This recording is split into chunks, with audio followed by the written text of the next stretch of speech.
Assalamualaikum warahmatullahi wabarakatuh. Mari klik subscribe di channel ini dan aktifkan tanda loncengnya untuk mendapatkan update pemberitahuan di video berikutnya.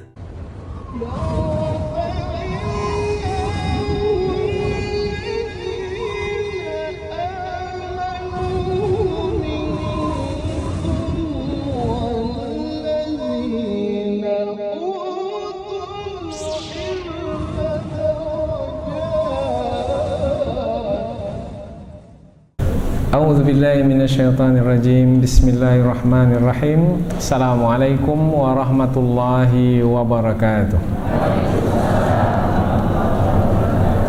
Alhamdulillahi rabbil alamin wa bihi nasta'inu ala umurid dunya waddin. Nasta'inuhu wa nastaghfiruh wa na'udzu billahi min syururi anfusina wa min sayyiati a'malina.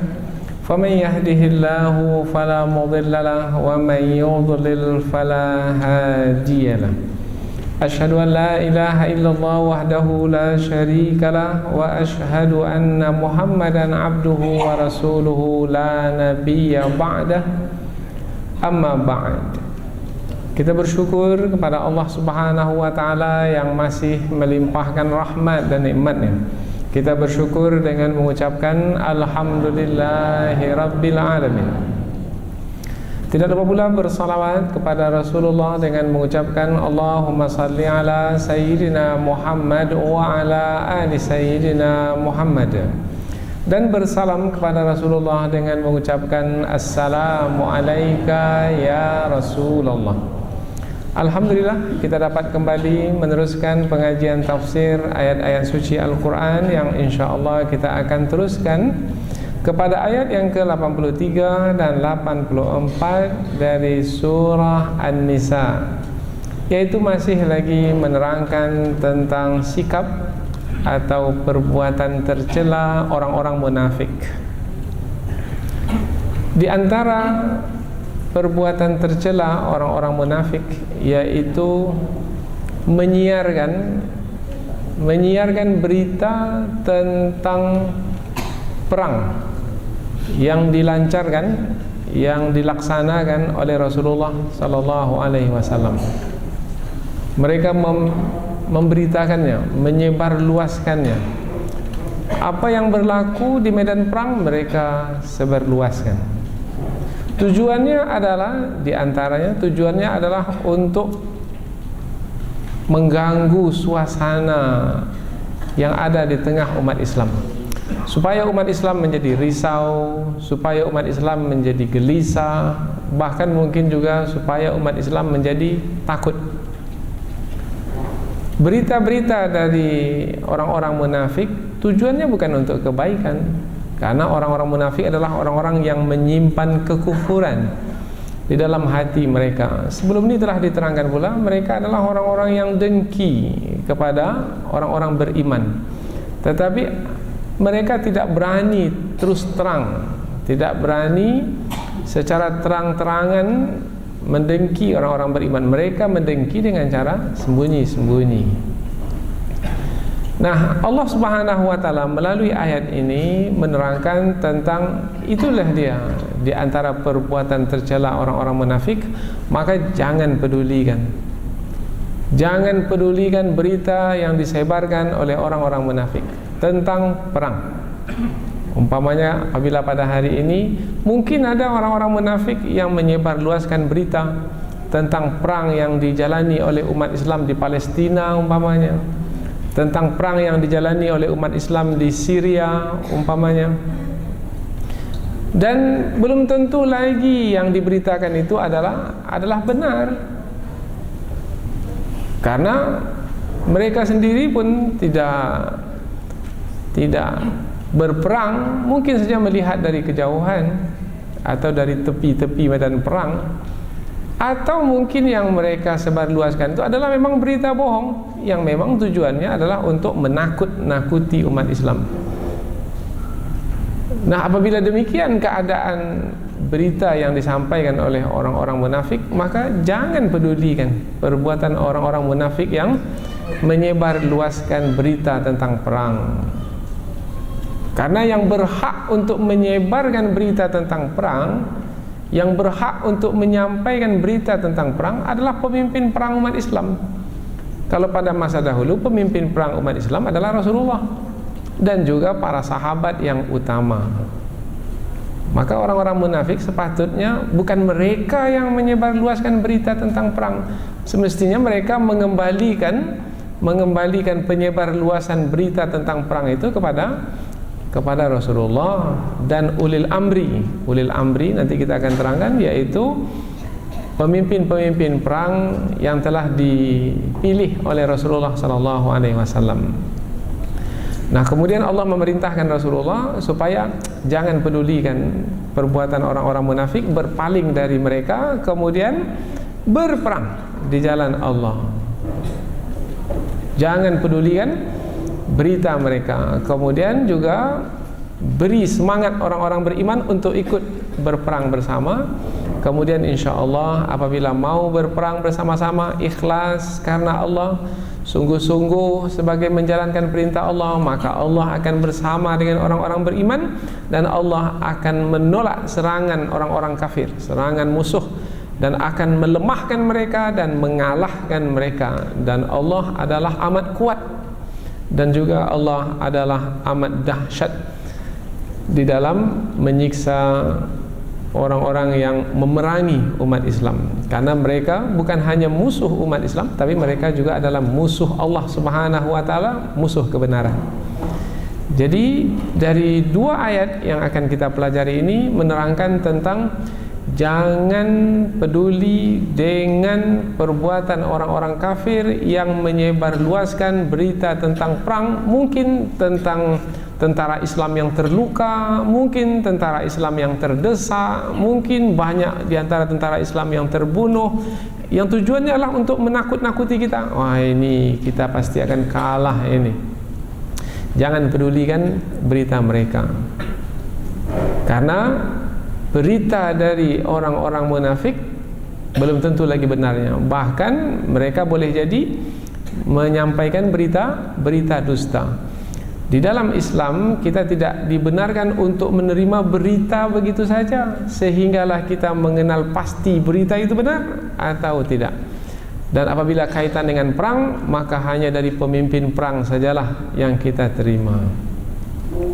Jadi apa kaitan antara ayat ini dengan ayat sebelumnya? Oh, jelas berkaitan sekali, karena ayat sebelum ini menerangkan tentang perilaku buruk orang-orang munafik. Sebelumnya tentang sikap tercela orang-orang munafik. Sebelumnya sifat hina yang dimiliki oleh orang-orang munafik. Jadi banyak sekali ayat-ayat yang sebelum ini menerangkan tentang orang-orang munafik. Apa tujuannya? Tujuannya supaya kita menjadi berhati-hati dan berwaspada terhadap mereka ini. Pada masa Rasulullah dahulu saja ada mereka, maka berarti pada masa sekarang mungkin lebih banyak lagi. Apa sebab? Sebab pada masa dahulu saja semestinya mereka itu takut untuk melakukan kemunafikan. Sebab apa? Sebab Rasulullah menerima wahyu dari Allah. Allah yang akan memberitahukan kepada Rasulullah siapa orang-orang munafik. Kalau pada masa sekarang kan tak ada lagi yang menerima wahyu, maka orang-orang munafik ini sangat berleluasa untuk melakukan kemunafikan, karena tidak ada yang mengetahui mereka sebagai orang-orang munafik. Tetapi melalui sifat-sifat yang Allah beritahukan melalui ayat-ayat Al-Quran yang kita pelajari dalam beberapa hari ini, maka kita melalui sifat-sifat tersebut mengetahui ini ada tanda-tanda munafik pada orang ini. Kita hanya mampu mengatakan ini ada tanda-tanda, maka kita pun berhati-hati dan berwaspada. Tapi jangan memvonis bapak ini munafik ya. Jangan. Karena kita tidak tahu apa yang ada dalam hatinya. Tentang apa yang ada dalam hatinya kita kembalikan saja kepada Allah. Hanya saja kita berhati-hati dan berwaspada. Inilah dia dua ayat yang akan kita pelajari. InsyaAllah kita akan membahaskannya melalui tafsir, yaitu penjelasan yang lebih terperinci. Namun sebelum itu kita akan membacanya terlebih dahulu. Apabila kita membaca, kita akan mendapat satu huruf yang kita baca 10 pahala. Nanti banyak huruf yang kita baca, maka kita akan mendapatkan ribuan pahala. Mudah-mudahan pahala tersebut dibalas oleh Allah, yaitu berupa fikiran kita menjadi terbuka sehingga mudah bagi kita untuk memahami kandungan ayat. Mudah-mudahan juga balasannya berupa hati kita menjadi bersih, kemudian ada iman dalam hati, kemudian kita menangkap ayat ini dengan lebih mudah dan mendatangkan keyakinan sehingga bisa dijadikan petunjuk di dalam hidup. Kemudian pula mudah-mudahan pahala itu juga dibalas oleh Allah dengan dapatnya kita mengamalkan ayat ini dalam kehidupan sehari-hari. Kita baca ayat ini. A'udzubillahi minasyaitonirrajim. Bismillahirrahmanirrahim. Wa idza ja'ahum amrum minal amni awil khawfi adza'u bih walau radduhu ilar rasuli wa ila ulil amri minhum la'alimahu alladhina yastanbitunahu minhum walaula fadlullahi alaikum wa rahmatuhu lattaba'tumus syaitana illa qalila faqatil fi sabilillahi la tukallafu illa nafsak wa harridil mu'minin asallahu an yakuffa ba'sal ladzina kafaru wallahu ashaddu ba'san wa ashaddu tankila. Allah berfirman, wa idza ja'ahum, dan apabila datang kepada mereka yang dimaksud ini adalah orang-orang munafik. Apa sebab? Sebab ayat sebelumnya tentang orang-orang munafik. Kemudian ayat ini dimulai dengan perkataan wa, dan bermakna ayat ini lanjutan dari ayat yang sebelumnya. Dan apabila datang kepada mereka, kepada orang-orang munafik, amrum minal amni, perkara dari keamanan, yaitu suasana aman yang ada pada tentara atau pasukan umat Islam, awil khaufi, atau ketakutan, suasana takut yang ada pada pasukan umat Islam, adza'u bih, mereka menyiarkannya, mereka menyebarkannya. Walau radduhu ilar rasul, dan kalaulah mereka itu mengembalikannya kepada Rasul, bukan mereka yang menyiarkannya tetapi Rasul yang menyiarkannya, wa ila ulil amri minhum, dan kepada ulil amri dari kalangan mereka. Yang dimaksudkan ulil amri nanti kita terangkan, di antaranya adalah pemimpin-pemimpin perang, karena Rasulullah juga memilih pemimpin-pemimpin perang. Sayap kanan siapa, sayap kiri siapa, pemimpin memanah siapa, dan lain sebagainya. La'alimahu alladhina yastanbitunahu minhum, niscaya orang-orang yang ingin mengetahui tentang kepastian berita tersebut dapat mengetahuinya dari mereka, yaitu dari Rasul dan ulil amri. Walaula fadlullahi alaikum, dan kalaulah tidak karena karunia Allah ke atasmu, wa rahmatuhu, dan juga rahmatnya, lattaba'tumus syaitan, sungguh kamu akan mengikuti syaitan, illa qalila, kecuali sedikit. Jadi dengan karunia Allah dan rahmat Allah tidak mengikuti syaitan, dengan rahmat dan karunia Allah. Tapi tanpa karunia dan rahmat Allah akan mengikuti syaitan. Dan karunia dan rahmat Allah itu diberikan, tetapi tidak kepada kebanyakan orang, kepada sebahagian kecil dari orang-orang beriman. Mudah-mudahan kita ini termasuk ke dalam golongan orang yang diberi karunia dan rahmat oleh Allah sehingga tidak mengikuti syaitan. Faqatil fi sabilillah, maka berperanglah di jalan Allah. Ini perintah dari Allah kepada Rasulullah. Abaikan, tinggalkan orang-orang munafik yang menyebar luaskan berita tentang perang itu, wahai Muhammad. Yang penting sekarang adalah kamu wahai Muhammad, Faqatil fi sabilillah, berperanglah kamu di jalan Allah. La tukallafu illa nafsak, tidaklah kamu dibebankan kecuali dirimu sendiri. Maknanya kamu hendaklah membawa dirimu sendiri, sebab kamu akan bertanggung jawab ke atas dirimu sendiri. Mereka tak mau berperang, mereka bertanggung jawab atas diri mereka. Kalau mereka tak mau berperang, bukan kamu yang bertanggung jawab atas mereka, kamu hanya bertanggung jawab atas dirimu sendiri, maka kamu pergi berperang. Wa harridil mu'minin, dan kobarkanlah semangat pergi berperang, semangat jihad kepada orang-orang beriman. Ini perintah dari Allah kepada Rasulullah. Asallahu an yakuffa ba'sal ladzina kafaru, mudah-mudahan Allah akan menolak serangan orang-orang kafir apabila mereka menyerang orang-orang beriman. Tak berhasil mereka menyerang, akan dapat dipatahkan ketika mereka menyerang. Wallahu asyaddu ba'sa, dan Allah adalah amat dahsyat kekuatannya. Wa asyaddu tankila, dan Allah amat dahsyat siksaannya. Jadi ada dua, amat dahsyat. Pertama, amat dahsyat kekuatan, maka sehebat apapun kekuatan musuh akan dapat dikalahkan karena Allah lebih kuat. Kemudian Allah akan membalas perbuatan buruk musuh Islam, yaitu memerangi kebenaran dan memerangi pejuang-pejuang kebenaran. Itu adalah perbuatan tercela, maka mereka akan menerima siksanya. Dan Allah amat dahsyat di dalam menyiksa. Inilah dia dua ayat.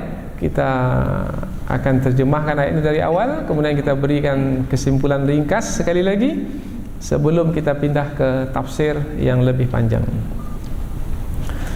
Dan apabila datang kepada mereka, kepada orang-orang munafik, perkara atau berita tentang keamanan atau ketakutan yang berkaitan dengan pasukan umat Islam, mereka menyiarkannya di tengah manusia. Dan kalaulah mereka mengembalikannya kepada Rasul dan kepada ulil amri dari kalangan mereka, dari kalangan umat Islam, niscaya orang-orang yang ingin mengetahui kebenaran dari berita tersebut akan mengetahuinya dari mereka, dari Allah dan ulil amri. Dan kalau tidaklah karena karunia Allah ke atasmu dan juga rahmatnya, niscaya kamu akan mengikuti syaitan kecuali sedikit sekali. Kecuali sedikit sekali yang tidak mengikuti syaitan. Siapa mereka yang dikecualikan itu? Orang yang diberi karunia dan rahmat. Maka berperanglah di jalan Allah, dan tidaklah kamu dibebankan kecuali dirimu sendiri, dan kobarkanlah semangat perang pada orang-orang beriman. Mudah-mudahan Allah akan menolak kekuatan orang-orang kafir, akan menolak serangan orang-orang kafir, dan Allah amat dahsyat kekuatannya dan amat hebat siksaannya.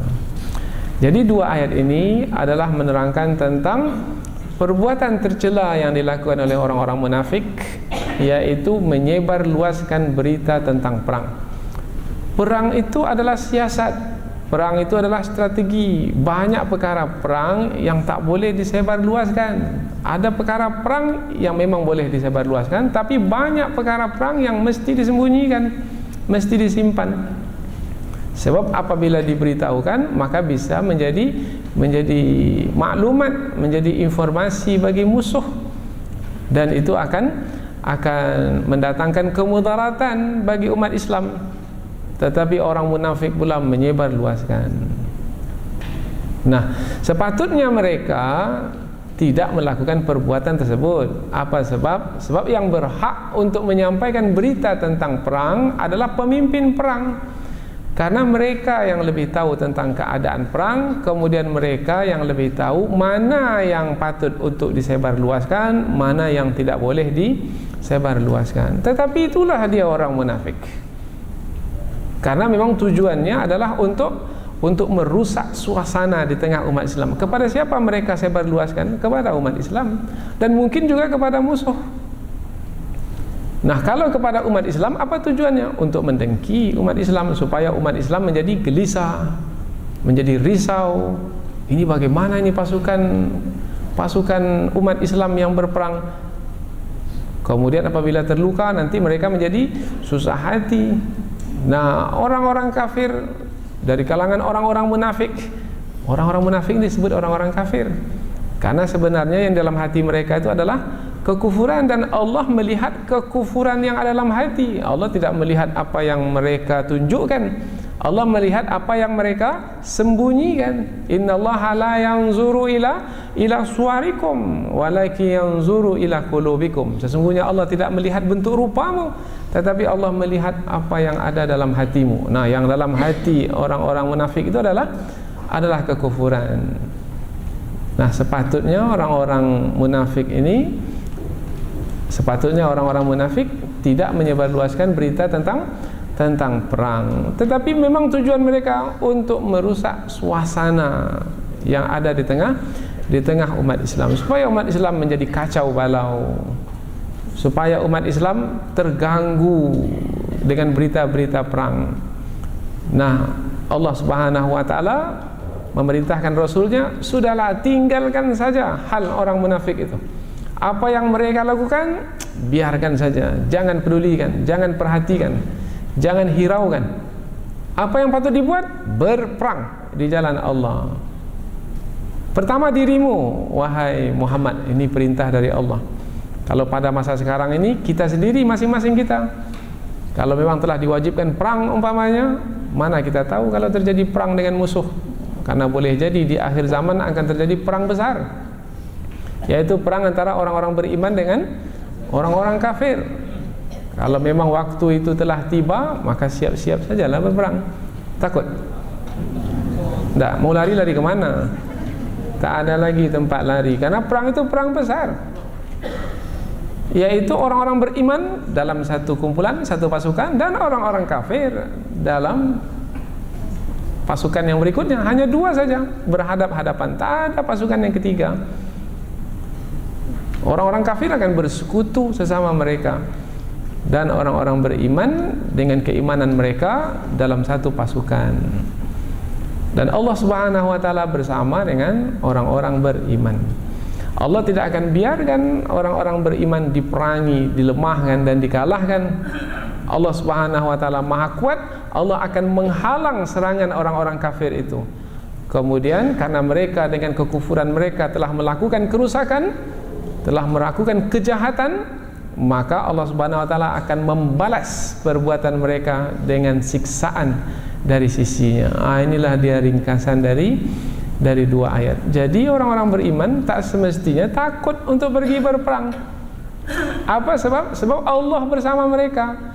Meskipun musuh Islam itu jumlahnya ramai sekali, tak perlu takut. Apa sebab? Sebab Allah bersama orang-orang beriman. Kalau mati dalam perang, matilah dalam perang. Apa takutnya mati dalam perang? Takut mati. Yang takut mati itu orang-orang munafik. Sudah kita terangkan sebelum ini. Bahkan orang-orang beriman itu suka kalau mati dalam perang. Siapa yang mengikuti berita hari ini, ada seorang ibu yang wafat pada hari ini, ibu Palestin, Ummu Nidal. Anak-anaknya 3 orang anaknya gugur sebagai syuhada, dan dia bersuka cita anaknya gugur sebagai syuhada. Senang hatinya, gembira dia, anaknya gugur di Palestina. Ini ibu Palestin. Bahkan ketika anaknya gugur itu, dia pun membagi-bagikan manisan untuk orang lain, tanda bersyukur. Bukannya bersedih, bukannya menangis, gembira. Bagaimana ibu-ibu yang di sini ini?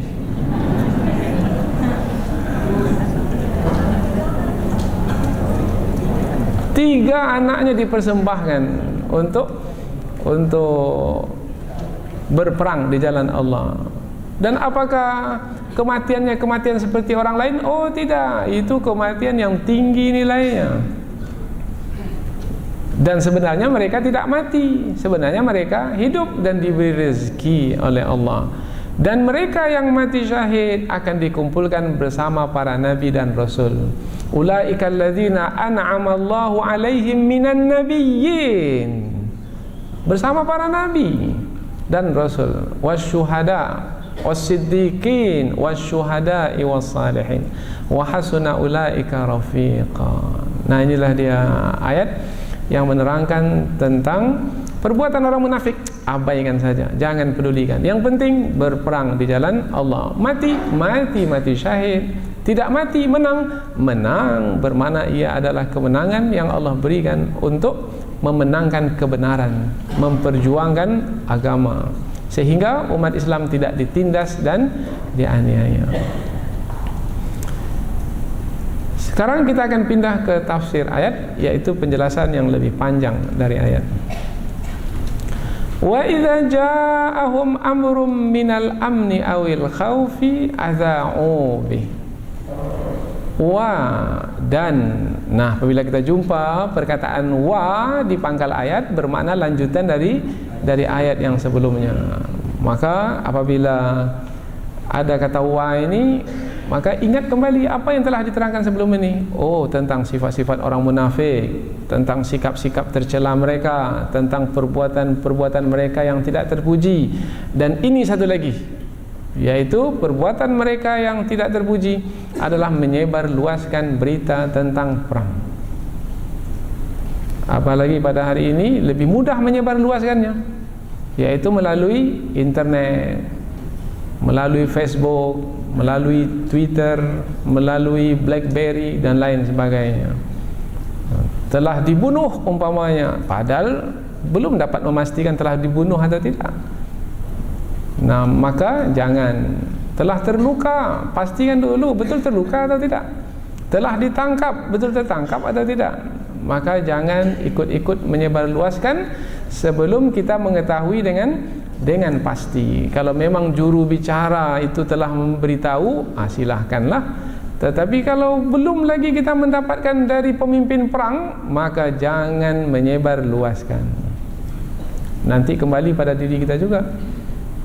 Baru-baru ini ada berita tentang kononnya pemimpin agama yang non-muslim lah, orang-orang kafir telah memeluk Islam. Dah disebarluaskan. Kemudian kita belum mengetahui dengan pasti entah iya entah tidak. Nah, berarti apabila tidak benar kemudian kita sebarluaskan, berarti kita telah menyebarluaskan berita bohong, berita dusta. Bermakna kita telah berbohong. Karena biasanya manusia kalau tidak karena iman, maka karena emosi, karena nafsu. Nah, apabila karena nafsu, kalau berita itu ia sukai, maka dia sebarluaskan. Padahal belum tentu lagi berita tersebut benar. Karena nafsunya, dia suka ini, karena itulah yang dia inginkan. Kemudian dia sebarluaskan, maka ia telah berdusta, telah berbohong. Wa idza ja'ahum, wa idza, dan apabila kita jumpa kata apabila bermakna menerangkan tentang suatu keadaan. Apabila satu keadaan, kemudian keadaan idza ini menerangkan tentang syarat dan jawab syarat, bermakna dia adalah asyartiyah, yaitu menerangkan tentang keadaan orang-orang munafik, yaitu apabila apa? Apabila datang kepada mereka berita tentang keamanan atau ketakutan pasukan umat Islam. Datang kepada mereka berita, mereka pun tak tahu dari mana berita itu datang. Tiba-tiba sampai ke tangan mereka. Kemudian ini perlu disampaikan ini oleh orang-orang munafik. Tujuannya adalah untuk ini perlu disampaikan supaya umat Islam menjadi gelisah, menjadi risau, menjadi takut dan lain sebagainya. Atau menjadi tertipu dan terpedaya, yaitu ketika idza ja'ahum amrun minal amni, berita dari keamanan. Umpamanya mereka mengatakan pasukan umat Islam sekarang ini aman-aman saja, padahal bukan seperti itu. Maka umat Islam menjadi tertipu, terpedaya, karena yang diberitakan tidak seperti yang sebenarnya. Awil khaufi, atau berita tentang ketakutan, padahal belum tentu lagi umat Islam itu dalam keadaan takut di medan perang, tapi berita itu telah disebarluaskan sehingga menjadi risau, menjadi gelisah umat Islam. Adza'u bih, mereka menyebarluaskannya. Ini jawab kepada apabila mereka menerima berita. Jadi mereka menerima berita, mereka sebarluaskan. Kita umat Islam, orang-orang beriman, menerima berita, jangan terus disebarluaskan. Menerima berita, pastikan dahulu berita tersebut betul atau tidak. Kemudian apabila mau disebarluaskan, bermanfaat atau tidak. Kalau mendatangkan mudarat, jangan disebarluaskan. Kemudian satu lagi, kita ini berada pada orang yang berhak untuk menyebarluaskannya atau tidak. Kalau tentang perang ini, tak sembarang orang berhak untuk menyebarluaskan. Mestilah orang-orang tertentu saja.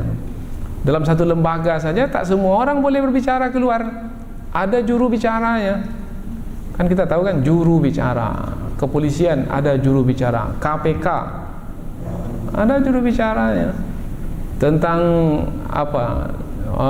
lembaga-lembaga tinggi negara, bahkan presiden sendiri pun tak semua orang berhak untuk menyatakan sesuatu. Ada juru bicara kepresidenan. Tak semua orang berhak berbicara. Ini orang munafik berbicara pula, padahal tidak berhak untuk berbicara tentang perang yang dijalankan oleh umat Islam, bermakna mengambil alih tugas orang lain. Ini tercela. Apalagi perkara perang ini perkara tentang strategi dan siasat, maka tidak boleh sembarangan. Walau radduhu ila rasul, dan kalaulah mereka mengembalikannya ke Rasul. Kalaulah, nah ini sepatutnya yang mereka lakukan, tetapi karena ia hanyalah berkalau di sini, yaitu dengan menggunakan kata kalau, berarti orang munafik tidak melakukan seperti yang disebutkan di dalam ayat ini. Kalaulah mereka itu mau mengembalikan ke Rasul, itu tentu lebih baik, tapi mereka tak melakukannya. Wa ila ulil amri minhum, dan kepada ulil amri. Uli ini adalah yang memiliki. Al-amr maknanya urusan, yang memiliki urusan. Siapa yang memiliki urusan dalam perang? Pemimpin perang. Karena telah disebut di sini Rasul, kemudian disebut pula pemimpin perang, bermakna pemimpin perang yang dimasukkan bukan Rasul lagi, sebab Rasul sudah disebutkan sebelumnya. Lalu siapa yang dimasukkan dengan pemimpin perang? Seperti yang kita sebutkan tadi, yaitu ada pemimpin-pemimpin yang dilantik oleh Rasulullah untuk memimpin pasukan-pasukan kecil, yaitu pasukan pemanah, pasukan penunggang kuda, pasukan yang berperang dengan pedang dan lain sebagainya. La'alimahu alladhina yastambitunahu minhum. Kalau mau mereka mengembalikan kepada Rasul dan juga kepada ulil amri, tentu mereka akan dapat, tentu orang-orang yang ingin mengetahui tentang kebenaran berita tersebut akan dapat mengetahui benarnya berita itu dari mereka, karena yang menyampaikannya adalah dari Rasulullah sebagai pemimpin perang, atau dari ulil amri yang memang memimpin perang secara langsung. Tapi malangnya orang munafik tak melakukannya, bermakna orang munafik ini mengambil alih perbuatan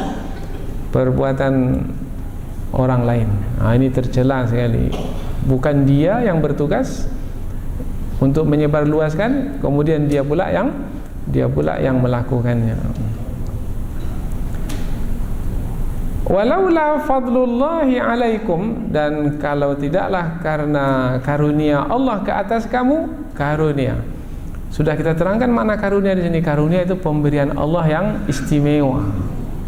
Kita sudah terangkan sebelum ini, ada 4 tingkatan pemberian Allah. Ada rahmat, di atas rahmat ada nikmat, di atas nikmat ada berkat, di atas berkat ada fadilat, fadlun. Kata fadlun ini membawa makna istimewa.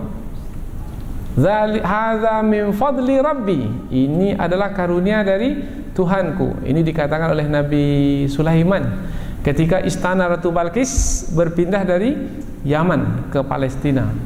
Nabi Sulaiman tutup mata, kemudian buka kembali, istana sudah berpindah dari Yaman di selatan jazirah ke Palestina sebelah utara, dari selatan ke utara dalam waktu yang singkat. Ini karunia dari Allah. Kalau disebut kata karunia ini kaitannya tidak dengan usaha manusia. Ini kaitannya adalah dengan anugerah dari sisi Allah, pemberian istimewa dari sisi Allah. Nah, dengan karunia Allah, dengan anugerah pemberian yang istimewa dari Allah dan juga dengan rahmatnya, maka orang-orang beriman tidak mengikuti syaitan. Tapi kalau tanpa karunia, tanpa rahmat, maka akan mengikuti syaitan. Mengapa pula disebut pula kata syaitan di sini? Nah, maka dalam tafsirannya, syaitan di sini siapa yang dimaksudkan? Maka karena sebelum ini tentang orang munafik yang menyebar luaskan berita-berita tentang perang yang belum tentu lagi benarnya, dan mungkin mereka bersengaja bohong yang mereka sebar luaskan, maka makna syaitan di sini adalah orang munafik. Orang munafik. Jadi kalau tidaklah karena karunia Allah dan rahmatnya, pasti akan mengikuti orang munafik itu. Tetapi dengan karunia Allah dan rahmat Allah, tidak mengikuti orang munafik, mengabaikan. Nah, dengar juga beritanya itu, tapi masuk telinga kanan, keluar telinga kiri. Nah, tak peduli. Tidak mengambilnya sebagai sandaran. Tidak mengambilnya sebagai pengetahuan yang dengan pengetahuan tersebut kita menetapkan keputusan. Tidak sedikit pun mempengaruhi. Macam kita tak dengar sama sekali.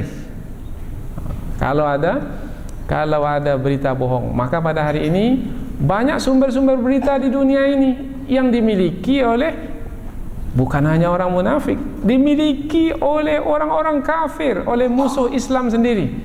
Maka jangan ambil sumber berita dari situ. Dari CNN, tak perlu CNN. Apalagi yang lain. Entah apa-apa lagi yang lain. Semua kita tahulah. Lalu dari mana? Dari sumber berita umat Islam yang bisa diperakui.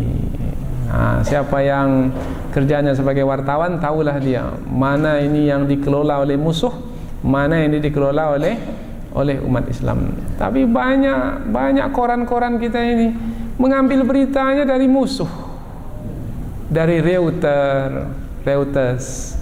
Itu adalah musuh. BBC itu adalah musuh. Kemudian di atas berita musuh itu pula membuat keputusan, buat pula opini, buat pula kolom, buat pula makalah, membangun kesimpulan di atas kebohongan. Apa yang akan terhasil? Tidak ada yang akan terhasil. Maka sekarang ini dengan ayat ini pastikan sumber berita itu adalah benar. Nama saja berita, apalagi dari manusia. Berita disebut berita adalah meliputi benar dan salah. Itu berita dari manusia. Yahtamilu shawab wal khata'. Itu makna berita. Boleh jadi benar, boleh jadi salah. Kalau berita itu dari Allah, pasti benar. Tapi kalau berita itu dari manusia, belum tentu lagi benar, belum tentu lagi salah. Contoh, sebutlah, bisikkan ke kawan kita satu perkataan umpamanya, kemudian nanti disuruh dia meneruskannya ke kawan sebelahnya, sampai ke 10 setelah itu. Lain yang kita sampaikan, lain pula yang sampai di sana.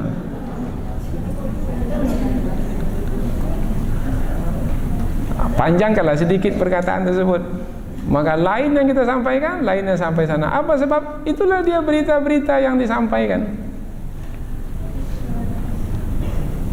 Nah, maka bagaimana mungkin kita bisa menerima berita kalau orang yang menyampaikan berita hatinya adalah benci dan dengki kepada kebenaran? Tak akan mungkin berita itu benar. Jadi bagaimana caranya? Kita hanya mau mendengar berita dari orang yang layak untuk kita dengar berita darinya. Siapa? Kalau pada masa dahulu Rasul. Siapa? Ulil amri, yaitu orang yang memang diserahkan urusan umat Islam kepada mereka, urusan perang kepada mereka.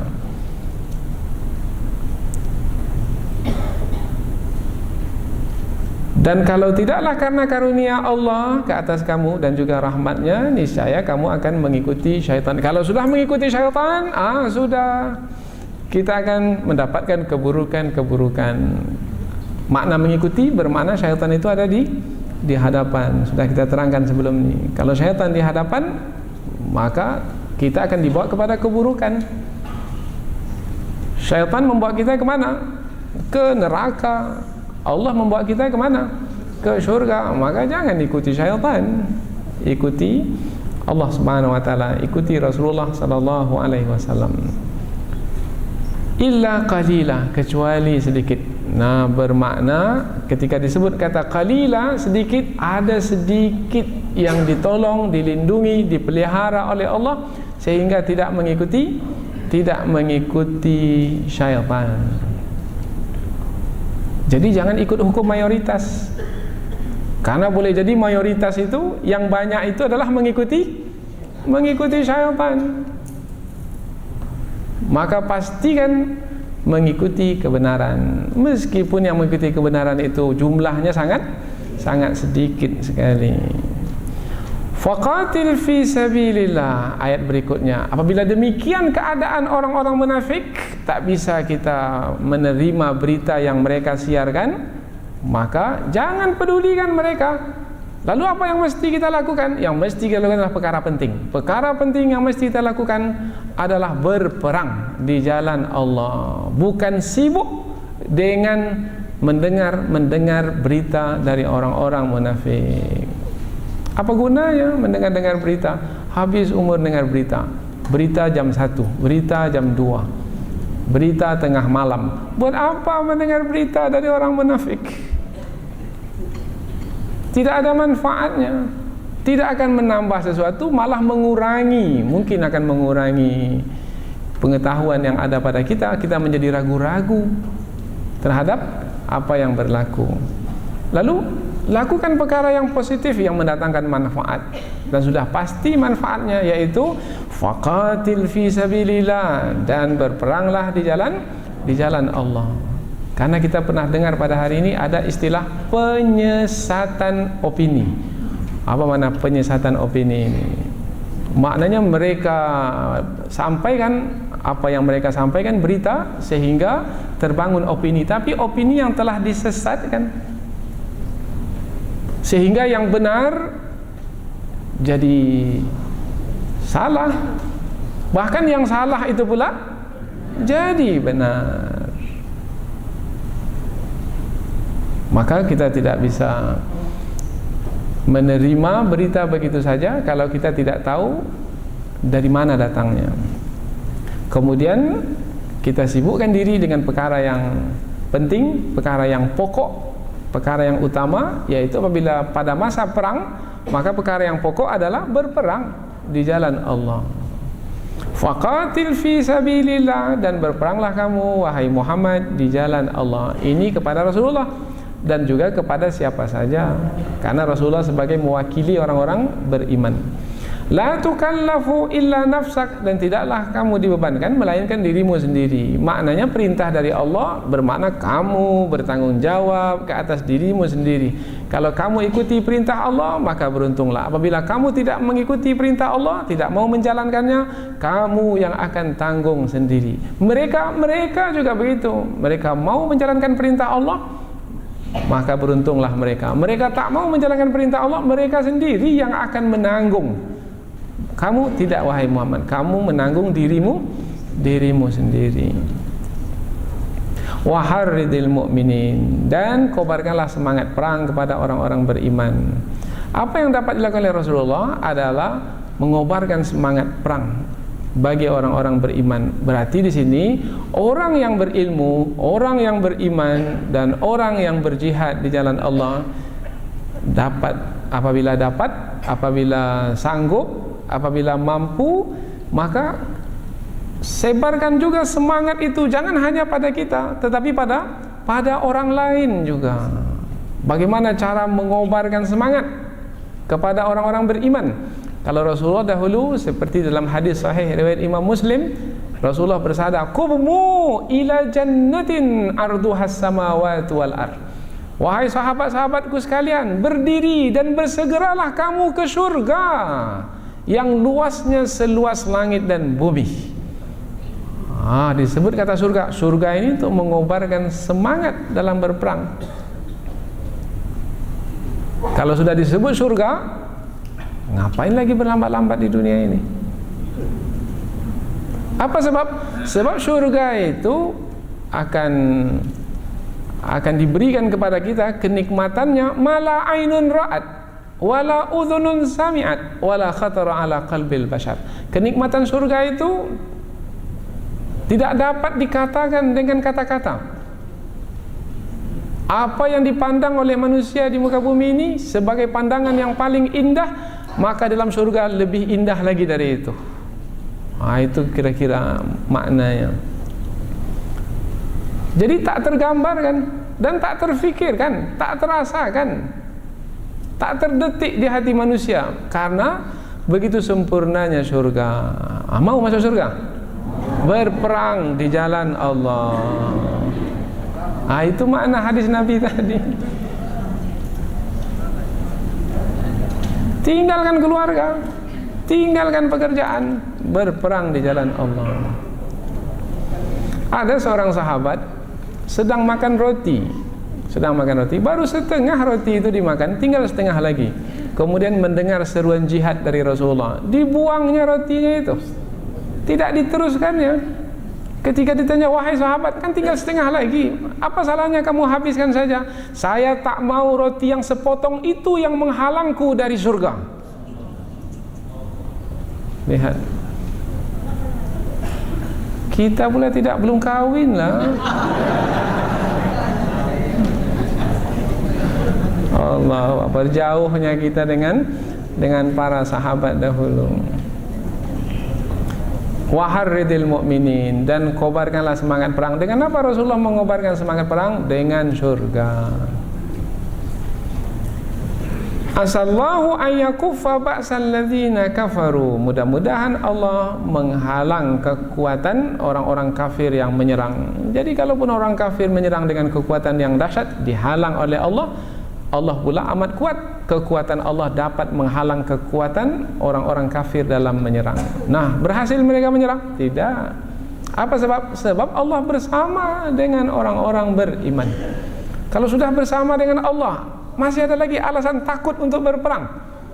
Nah, berarti perlu pengetahuan untuk pergi berperang. Yang pengetahuan itu melahirkan keimanan, keimanan melahirkan keyakinan, keyakinan itu melahirkan kesungguhan, sehingga tidak teragak-agak, tidak ragu-ragu di dalam berperang di jalan Allah.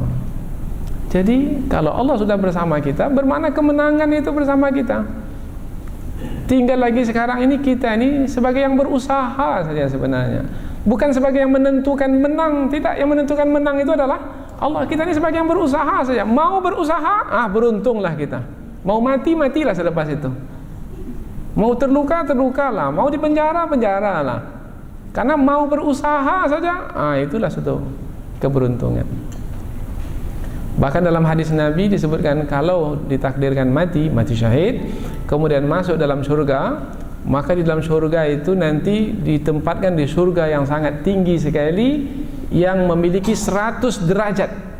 Yang 1 derajat saja antara satu dengan yang lain itu seperti langit dan bumi jaraknya. Seperti langit dan bumi. Jadi untuk orang yang mati syahid itu 100 derajat tingginya. Bermakna 100 kali jarak langit dan bumi baru mencapai kedudukan orang yang mati syahid. Mau mati di tempat tidur atau mau mati syahid? Mati tempat tidur, kalaupun masuk surga jauh di bawah sana. Karena 100 derajat diberikan kepada orang yang mati syahid. Maka mereka gembira apabila mati syahid. Dan Ummu Nidal itu, ibu kepada Nidal itu nama anaknya yang paling besar. Nah, maka dia sangat gembira sekali. Apa sebab? Sebab dapat melahirkan dari perutnya 3 pejuang yang mati syahid, yang kedudukannya tinggi di dalam syurga. Harap-harap anaknya itu maulah bawa dia nanti ke dalam syurga. Tapi ibu itu sendiri memang kerjanya hari-hari menyiapkan para pejuang di Palestina. Wallahu asyaddu ba'sa wa asyaddu tankila. Dan Allah amat kuat. Apabila Allah amat kuat, maka kekuatan musuh tak ada maknanya. Dan Allah amat hebat, amat keras siksaannya. Bermakna kalau disebut siksaan, berarti musuh itu telah melakukan keburukan, maka ia mesti mempertanggungjawabkan apa yang telah ia lakukan, yaitu ia mesti menjalani siksaan dari sisi Allah Subhanahu wa taala di dunia ini dan di akhirat nanti. Pada masa dahulu telah kita ketahui kisah mereka melalui ayat Al-Quran, yaitu mereka dikalahkan, dibinasakan. Maka pada masa sekarang pun mereka juga akan dikalahkan dan dibinasakan. Tinggal lagi sekarang ini umat Islam itu sendiri mau berperang tidak di jalan Allah. Berperang di jalan Allah. Kalau disebut di jalan Allah, bermakna mesti memiliki pengetahuan yang cukup sehingga dapat disebut berperang di jalan Allah. Karena ada orang yang tidak punya pengetahuan yang cukup, menganggap diri berperang di jalan Allah, tetapi sebenarnya tidak berperang di jalan Allah. Karena kebodohannya, maka dia karena mengikuti hawa nafsu, sehingga dia sebenarnya berperang di jalan syaitan, tidak di jalan Allah. Seperti apa yang di jalan Allah? Mungkin di dalam pembahasan yang lain insya-Allah kita akan dapat mengetahuinya. Mudah-mudahan 2 ayat yang kita pelajari ini ada manfaatnya insya-Allah, yaitu tentang perbuatan tercela orang-orang munafik, yaitu menyebar luaskan berita tentang perang. Jangan pedulikan, jangan perhatikan, jangan hiraukan, jangan sibukkan diri dengan berita-berita yang mereka sebar luaskan. Apa yang perlu dibuat? Buatlah perkara yang pokok dan penting, yaitu berperanglah di jalan Allah, berjihadlah di jalan Allah. Kalau kita pada hari ini jalankan agama dengan ketaatan yang sungguh-sungguh dan dengan keikhlasan yang sempurna, insya-Allah itu adalah lebih baik berbanding menyibukkan diri dengan berita yang tidak tahu ujung pangkalnya. Mudah-mudahan apa yang kita pelajari ini ada manfaatnya insya-Allah. Subhanakallahumma wa bihamdika asyhadu an la ilaha illa anta wa astaghfiruka wa atubu ilaik. Wassalamualaikum warahmatullahi wabarakatuh.